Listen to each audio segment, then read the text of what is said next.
This husky was way too mean. Even though he was not thirsty at all, he still took over the only water source. He did it just to show he was the boss. Whenever another dog tried to get close, he always chased them away with a fierce attitude. But Buck was an exception. He walked onto the ice not far away, struck it with all his strength, and easily broke a hole through the ice. The other dogs quickly gathered around Buck, but Buck did not drive them away. He generously shared the water with everyone. Spitz watched all this and got really angry. This act clearly challenged his authority, but Buck simply did not care. Until that night, Spitz the lead dog decided it was time to settle things. He was determined to get rid of Buck, but Buck showed no desire to fight. Spitz quickly launched the attack. Although Buck was twice his size, he had no experience in fighting, and was quickly defeated. He collapsed and passed out. Spitz was full of pride. He walked up to the others, trying to show them he was still in charge, but the others would rather leave than stay with him. At that moment, an old gray dog barked at Buck non-stop, hoping Buck would stand back up. Suddenly, the dark wolf inside Buck began to call him. Unlike the barking of the others, this voice awakened his primal wildness. The next second, Buck stood up again. This time his eyes carried a new sharpness. Spitz froze, uncertain of what to do, so he charged at Buck again.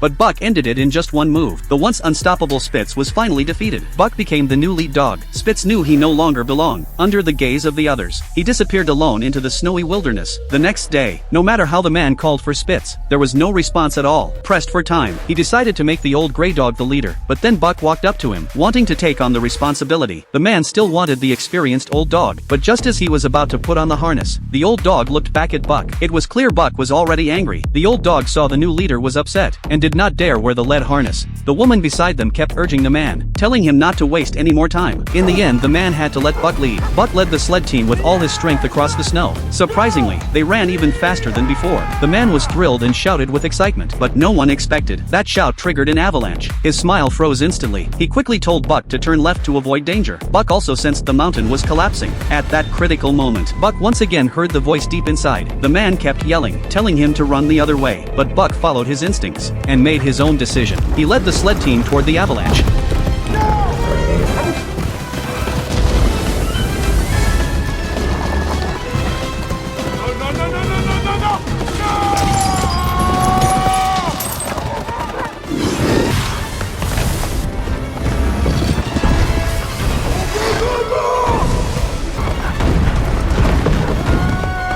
Unexpectedly, under Buck's lead, they escaped the avalanche without harm. So if you were Buck, which way would you have gone?